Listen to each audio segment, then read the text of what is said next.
Hello दोस्तों, आप सभी का स्वागत है हमारे यूट्यूब चैनल कविंदर भैया। तो आज हम पढ़ेंगे कक्षा 7 का महान व्यक्तित्व, पाठ 34। पाठ का नाम है डॉक्टर राजेंद्र प्रसाद। तो चलिए इस पाठ को हम पढ़ेंगे और इसका प्रश्न उत्तर भी देखेंगे। तो चलिए सबसे पहले हम इस पाठ को पढ़ते हैं और अच्छे से समझते हैं। डॉक्टर राजेंद्र प्रसाद। रात्रि आधी से अधिक बीत चुकी थी। एक युवक बिस्तर पर परेशान सा करवटें बदल रहा था। दूर दूर तक आंखों में नींद न थी। उसे कानों में राष्ट्रीय नेता गोखले के शब्द बार बार गूंज उठते। याद रखो, युवकों, देश का भी तुम पर अधिकार है। तुम जैसे लोगों पर उसका अधिकार और भी है। चलिए आगे पढ़ते हैं। मातृभूमि विदेशी शासन में जकड़ी हुई थी और उसे उनकी ज़रूरत थी। वह भारत माता की पुकार कैसे अनसुनी कर सकते थे, परंतु उनकी माताजी और बड़े भाई साहब को यह पसंद नहीं था। राजेंद्र प्रसाद ने अपनी बात पत्र के माध्यम से बड़े भाई साहब तक पहुंचाई। मैं आपके सामने ये बातें न कर सका। आपको कठिनाई में डालना मुझे शोभा नहीं देता। आपने मुझसे बड़ी बड़ी आशाएं बांध रखी हैं, वे सब एक क्षण में नष्ट हो जाएगी। मेरी यदि कुछ महत्वाकांक्षा है तो वह यही है कि मैं भारत माता की कुछ सेवा कर सकूं। राजेंद्र प्रसाद को बचपन की जो सबसे पहली घटना याद है वह अपने हिंदू और मुसलमान दोस्तों के साथ कबड्डी और दूसरे खेल खेलने की है। उन्हें गांव के मठ में रामायण सुनना और स्थानीय रामलीला देखना बड़ा अच्छा लगता था। उनमें चरित्र की दृढ़ता और उदार दृष्टिकोण की आधारशिला बचपन में ही रखी गई थी। वे बचपन से ही बड़ी सौम्य और होनहार थे। उनके स्कूल के दिन परिश्रम और मनमस्ती के मिश्रण थे। उन दिनों यह परंपरा थी कि शिक्षा का आरंभ फारसी की शिक्षा से किया जाए। राजेंद्र प्रसाद 5 या 6 वर्ष के रहे होंगे जब उन्हें और उनके 2 चचेरे भाइयों को एक मौलवी साहब पढ़ाने के लिए आते थे। लड़कों ने अपने अच्छे स्वभाव वाले मौलवी साहब के साथ शैतानियाँ भी की, मगर मेहनत भी बहुत की। वे सुबह जल्दी उठकर अध्ययन कक्ष में पढ़ने के लिए बैठ जाते। यह सिलसिला काफ़ी देर समय चलता। वास्तव में यह कल्पना भी नहीं की जा सकती कि इतने छोटे बच्चे बहुत देर तक ध्यान लगाकर पढ़ाई कर सकेंगे। यह विशेष गुण जीवन पर्यंत उनमें रहा और इसी गुण ने राजेंद्र प्रसाद को विशिष्टता की भी दिलाई। उन्होंने अपने शैक्षिक जीवन की सभी परीक्षाएं प्रथम श्रेणी में उत्तीर्ण की। सन 1915 ईस्वी में कानून परीक्षा में वे 5 प्रांतों में प्रथम आए। मेधावी छात्र होने के कारण उन्हें अनेक छात्रवृत्तियां प्राप्त हुई। उनके बारे में कहा जाता कि जिस कक्षा की उन्हें परीक्षा देनी होती थी वह उसकी आगे की कक्षा भी पुस्तकें पढ़ा करते थे। विद्यार्थी जीवन से ही डॉक्टर राजेंद्र प्रसाद अनेक सार्वजनिक कार्यक्रमों में भाग लिया करते थे। उन्होंने कोलकाता के प्रेसिडेंट कॉलेज की सभाओं में लगन एवं उत्साह से भाग लिया। वे जिस काम को हाथ में लेते उसे पूरा करके ही छोड़ते थे। सन 1906 में उन्होंने बिहारी युवा छात्रों को संगठित कर उनका नेतृत्व किया। शिक्षा दीक्षा के बाद मुजफ्फरनगर के एक कॉलेज में अध्यापन कार्य, कोलकाता विश्वविद्यालय के लॉ कॉलेज में प्रोफेसर, पटना हाई कोर्ट में वकालत। पटना हाई कोर्ट में वकालत में उन्हें खूब सफलता मिली। उनकी जितनी आमदनी होती थी उनमें गरीब विद्यार्थियों का हिस्सा अवश्य होता था। वह अपनी आमदनी का अधिकांश भाग प्रायः गरीब विद्यार्थियों की सहायता में खर्च करते थे। संयोग से इन्हीं दिनों बंगाल में स्वदेशी आंदोलन चल रहा था। डॉक्टर राजेंद्र प्रसाद स्वतंत्रता प्रेमी थे, अतः देश की सेवा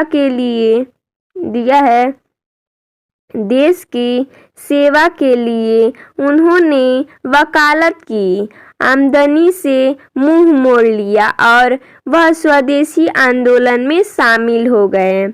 उन्हें अपनी नेतृत्व क्षमता को प्रदर्शित करने का वास्तविक अवसर सन 1917 ईस्वी में चंपारण सत्याग्रह में मिला। यह भारत का प्रथम किसान आंदोलन था। यहीं से उनके राजनैतिक और राष्ट्रीय जीवन का शुभारंभ हुआ। अंग्रेजों के अत्याचारों के विरुद्ध नील की खेती करने वालों ने आंदोलन किया, जिसका नेतृत्व गांधी जी ने किया। यह आंदोलन इतना प्रचंड और प्रखर था कि अंग्रेजों को इसके आगे घुटने टेकने पड़े। इस आंदोलन ने डॉक्टर राजेंद्र प्रसाद और बिहार के सारे देश में ख्याति दिलाई। इस सत्याग्रह के अवसर पर ही गांधी जी से डॉक्टर राजेंद्र प्रसाद की भेंट हुई थी। बापू बहुत ही दूरदर्शी हैं, इसलिए मैंने अपने दृष्टिकोण को उनके सामने रखना नियम बना लिया है। यदि उन्होंने उसको मान लिया तो ठीक है, वरना मैं उनकी सलाह को स्वीकार लेता हूँ। डॉक्टर राजेंद्र प्रसाद की आत्मकथा से। गांधी जी से भेंट के बाद डॉक्टर राजेंद्र प्रसाद उनके अनुयायी बन गए। वे सत्य और अहिंसा के मार्ग से कभी विचलित नहीं हुए। परिस्थितियाँ कैसी भी हो, उन्होंने अपनी सजनता और सरलता को कभी नहीं छोड़ा। उनके इन्हीं गुणों के कारण गांधी जी भी उन्हें हृदय से प्यार करते थे। सन 1934 ईस्वी में बिहार भूकंप के समय डॉक्टर राजेंद्र प्रसाद ने अपनी बेजोड़ संगठन शक्ति का परिचय दिया। भूकंप की विभीषिका से बिहार की जनता तिलमिला रही थी। डॉक्टर राजेंद्र प्रसाद से यह पीड़ा देखी नहीं गई। वह बीमार थे, लेकिन अपनी बीमारी की चिंता न कर वह सहायता कार्य में लग गए। वह उन लोगों के लिए जिनके घर नष्ट हो गए थे भोजन, कपड़ा और दवाइयाँ इकट्ठी करते। डॉक्टर राजेंद्र प्रसाद की सरलता, सादगी और समाज सेवा की घटनाएं अनेक हैं। अपने को विशिष्ट या अन्य लोगों से अलग समझने की भावना उनमें कभी नहीं रही। एक अवसर पर डॉक्टर राजेंद्र प्रसाद पटना से दरभंगा जा रहे थे। उस समय अत्यंत भयानक गर्मी थी। रास्ते में सोनपुर स्टेशन पर गाड़ी रुकी तो लोग प्यास से बुरी तरह त्राही त्राही कर रहे थे। कुछ ही दिन पूर्व आए भूकंप के कारण स्टेशन के नल की व्यवस्था नष्ट हो चुकी थी। एक छोटा सा प्याऊ था जहां पर बैठा अकेला व्यक्ति सबकी आवश्यकता पूरी नहीं कर पा रहा था। उन्होंने तत्काल अपना लोटा उठाया और पानी भर भर के लोगों को पिलाने लगे। लोग उन्हें आवाज़ देते, ए पानी, इधर पानी लाना। और यह सुनकर डॉक्टर प्रसाद उधर ही दौड़ पड़ते। कहीं कोई संकोच या झिझक नहीं। अपनी समाज सेवा से डॉक्टर राजेंद्र प्रसाद को देशव्यापी ख्याति मिली। वह महात्मा गांधी तथा पंडित जवाहरलाल नेहरू की तरह देश के अग्रणी नेता बन गए। सन 1934 ईस्वी में उन्हें कांग्रेस का अध्यक्ष चुना गया। उनके रोम रोम में सत्यनिष्ठा, ईमानदारी, निर्भीकता, देशभक्ति एवं सहिष्णुता व्याप्त थी। उनकी देशभक्ति, अमूल्य त्याग और सच्चाई के लिए भारत की जनता ने उन्हें देश रत्न की उपाधि दी। सन 1950 ईस्वी में संविधान सभा ने उन्हें स्वतंत्र भारत का राष्ट्रपति चुना। बाद में सन 1952 ईस्वी में आम चुनाव के बाद वे भारत के प्रथम राष्ट्रपति निर्वाचित हुए। वे सन 1962 ईस्वी तक लगातार 2 बार भारत के प्रथम राष्ट्रपति रहे। राष्ट्रपति के रूप में कार्य करते हुए वे 10,000 रुपये के वेतन के स्थान पर केवल 2,800 रुपये वेतन लेते थे। 12 वर्षों के लिए राष्ट्रपति भवन उनका घर था। राष्ट्रपति भवन में पहुंचकर भी डॉक्टर राजेंद्र प्रसाद की सरलता, सादगी और भारतीय संस्कृति के प्रति गहन आस्था में किसी प्रकार की कोई कमी नहीं आई। अपने व्यक्तिगत मित्रों और परिचितों का स्वागत वे अपने पारंपरिक तरीके से ही करते थे। उन्होंने एक बार संसद सदस्य श्रीमती सुमित्रा कुलकर्णी और उनके पति श्री गजानन को अपने यहाँ भोजन के लिए आमंत्रित किया।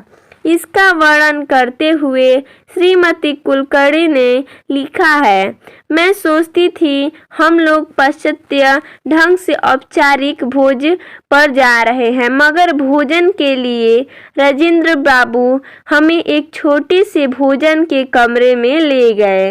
वहाँ गोल मेज पर हम तीनों के लिए थालियाँ लगी थी और राजवंशी देवी यानी कि डॉक्टर राजेंद्र प्रसाद जी की पत्नी हमारा भोजन गर्म कर रही थी और परोस रही थी। मैं और गजानन जी राजेंद्र बाबू की सरलता पर चकित थे।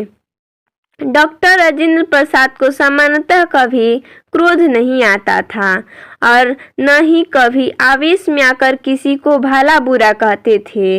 यदि कभी ऐसा हो जाता तो बाद में क्रोध शांत होने पर बड़े दुखी होते और उसका पश्चाताप करते। डॉक्टर राजेंद्र प्रसाद का एक पुराना नौकर था तुलसी। जब वे राष्ट्रपति भवन में रहते थे तब एक दिन उनके कमरे की सफाई करते हुए तुलसी से हाथी दांत का पेन डेस्क से गिरकर टूट गया। स्याही कालीन पर फैल गई। डॉक्टर राजेंद्र प्रसाद बहुत गुस्सा हुए। यह पेन किसी की भेंट थी, उन्हें बहुत प्रिय थी। उन्होंने तुरंत तुलसी को अपनी निजी सेवा से हटा दिया। उस दिन व्यवस्था के बावजूद उनके दिल में एक कांटा सा चुभता रहा। उन्हें लगा उन्होंने तुलसी के साथ अन्याय किया है। उन्होंने शाम को तुलसी को अपने घर में बुलाया। तुलसी डरता हुआ भीतर आया। उसने देखा कि राष्ट्रपति सिर झुकाए और हाथ जोड़े उनके सामने खड़े हैं। उन्होंने धीमे स्वर में कहा, तुलसी मुझे क्षमा कर दो। तुलसी इतना चकित हुआ कि उससे कुछ बोला नहीं गया। राष्ट्रपति ने फिर नम्र स्वर में दोहराया, तुलसी तुम क्षमा नहीं करोगे क्या? इस बार सेवक और स्वामी दोनों की आंखों में आंसू आ गए। डॉक्टर राजेंद्र प्रसाद की स्मरण शक्ति अत्यंत तीव्र थी। एक बार अखिल भारतीय कांग्रेस समिति में एक प्रस्ताव पेश किया जाना था जो कहीं खो गया। डॉक्टर राजेंद्र प्रसाद को पता चला तो उन्होंने पूर्ण आत्मविश्वास से कहा, चिंता न करें, मैं उन्हें फिर तैयार कर देता हूँ। उन्होंने स्मरण शक्ति के आधार पर जो प्रस्ताव तैयार किया वह मूल से पूर्णतः मिलता था। इसकी पुष्टि सबने की। आज हिंदी भाषा के अनन्य पुजारी के रूप में भी उन्हें याद किया जाता है। उन्होंने हाई स्कूल तक हिंदी माध्यम से शिक्षा दिलाने तथा विश्वविद्यालयों में हिंदी को सर्वोच्च स्थान दिलाने के लिए अनेक उपाय किए। हिंदी को राजभाषा बनाने का श्रेय डॉक्टर राजेंद्र प्रसाद को ही जाता है। इसके साथ ही वो मानते थे कि यदि हमें आधुनिक विश्व के साथ अपनी गति बनाए रखनी है तो अंग्रेजी की उपेक्षा नहीं करनी चाहिए। उन्होंने स्वयं भी कई ग्रंथ लिखे। सन 1962 ईस्वी में राष्ट्र ने उन्हें भारत रत्न की सर्वश्रेष्ठ उपाधि से सम्मानित किया।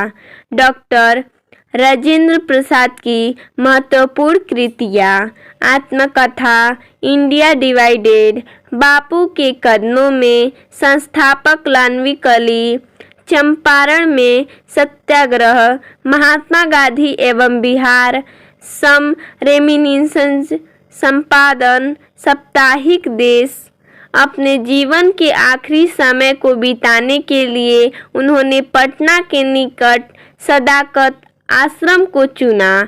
यहीं पर 28 फरवरी 1963 ईस्वी में उनका देहांत हो गया। तो दोस्तों, हमने इस पाठ को पूरा पढ़ा और अच्छे से समझा भी। तो चलिए इसका प्रश्न उत्तर भी देख लेते हैं। इसका प्रश्न उत्तर दिया है, पहला प्रश्न दिया है, डॉक्टर राजेंद्र प्रसाद ने वकालत क्यों छोड़ी? तो इसका उत्तर हो जाएगा, डॉक्टर राजेंद्र प्रसाद ने स्वदेशी आंदोलन में भाग लेने के लिए वकालत छोड़ी। चलिए अगला देखते हैं 2 नंबर प्रश्न। 2 नंबर प्रश्न है, चंपारण सत्याग्रह कब और क्यों किया गया? तो इसका उत्तर हो जाएगा, चंपारण सत्याग्रह आंदोलन सन 1917 ईस्वी में नील की खेती करने वालों ने अंग्रेजों के अत्याचार के विरोध में किया। चलिए अगला देखते हैं प्रश्न 3 नंबर प्रश्न। 3 नंबर प्रश्न दिया है, उन घटनाओं का उल्लेख कीजिए जिनसे डॉक्टर राजेंद्र प्रसाद की देशभक्ति व देश सेवा का पता चलता है। तो इसका उत्तर हो जाएगा, इसमें हमने लिखा है, पटना हाईकोर्ट में सफल वकालत छोड़कर स्वदेशी आंदोलन में शामिल होना, सन 1917 ईस्वी चंपारण सत्याग्रह में किसानों का नेतृत्व।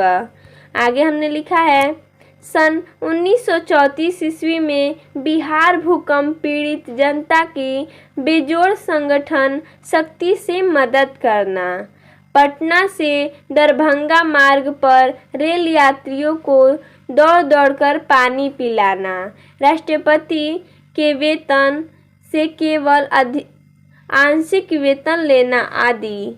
इसमें बहुत सारा आप कुछ भी लिख सकते हैं। अगर आपको पाठ में जो भी समझ में आया होगा इसमें आप कुछ भी लिख सकते हैं। चलिए अगला देखते हैं 4 नंबर प्रश्न, डॉक्टर राजेंद्र प्रसाद के व्यक्तित्व के किन गुणों ने आपको सर्वाधिक प्रभावित किया? उनकी सूची बनाइए। देखिए हमने यहाँ पर सूची बनाया है। पहला हमने लिखा है, सरलता, सादगी, अध्ययनशीलता, मितव्ययिता, परिश्रमशीलता, नेतृत्व क्षमता। और आगे हमने लिखा है यहाँ पर, संगठन शक्ति, सौम्य स्वभाव, क्षमाशीलता, सत्यनिष्ठा, ईमानदारी, देशभक्ति, सहिष्णुता आदि ने। चलिए अगला देखते हैं 5 नंबर प्रश्न। 5 नंबर प्रश्न दिया है, पेन टूटने वाली घटना क्या थी? इससे डॉक्टर राजेंद्र प्रसाद के कौन गुण का पता चलता है? इसका उत्तर हो जाएगा, एक दिन राष्ट्रपति भवन में डॉक्टर राजेंद्र प्रसाद के कमरे की सफाई करते समय उनके पुराने नौकर तुलसी से गलती से हाथ के दांत से बना पेन मेज से गिर गया, कर टूट गया और स्याही कालीन पर फैल गई। डॉक्टर राजेंद्र प्रसाद बहुत गुस्सा हुए। यह पेन उन्हें किसी ने भेंट दी थी। वह पेन उन्हें बहुत प्रिय थी। उन्होंने उसी दिन तुलसी को अपनी सेवा से हटा दिया। उस दिन व्यस्तता के बावजूद उनके दिल में एक कांटा सा चुभता रहा। उन्हें लगा कि उन्होंने तुलसी के साथ अन्याय किया है। उन्होंने शाम को तुलसी को अपने कमरे में बुलाया। तुलसी डरता हुआ कमरे में गया। उसने देखा कि राष्ट्रपति सिर झुकाए और हाथ जोड़े उनके सामने खड़े हैं। उन्होंने धीमे स्वर में कहा, तुलसी मुझे क्षमा कर दो। इससे उनकी महानता और क्षमाशीलता का पता चलता है। चलिए अगला देखते हैं 6 नंबर प्रश्न। निम्नलिखित में सही वाक्यों के सामने सही तथा गलत के सामने गलत का चिन्ह लगाइए। यहाँ पर देखिए हमने चिन्ह लगाया है। दिया है क नंबर, डॉक्टर राजेंद्र प्रसाद ने वकालत से मुंह मोड़ लिया क्योंकि इसमें आमदनी कम थी। ये हमारा गलत है। आगे दिया है ख नंबर, डॉक्टर राजेंद्र प्रसाद एक सफल किसान थे और अंत में देश के प्रथम राष्ट्रपति निर्वाचित हुए। ये हमारा गलत है। आगे दिया है ग नंबर, अपने विद्यार्थी जीवन से ही डॉक्टर राजेंद्र प्रसाद सार्वजनिक कार्यक्रमों में भाग लिया करते थे। ये सही है। चलिए अगला देखते हैं। अगला दिया है 7 नंबर, निम्नलिखित घटनाओं को सही क्रम में व्यवस्थित कीजिए। यहाँ पर देखिए हमने सही क्रम में व्यवस्थित किया है। वे अपने हिंदू और मुसलमान दोस्तों के साथ चिक्का और कबड्डी खेलते थे। उन्होंने बिहारी युवा छात्रों को संगठित किया।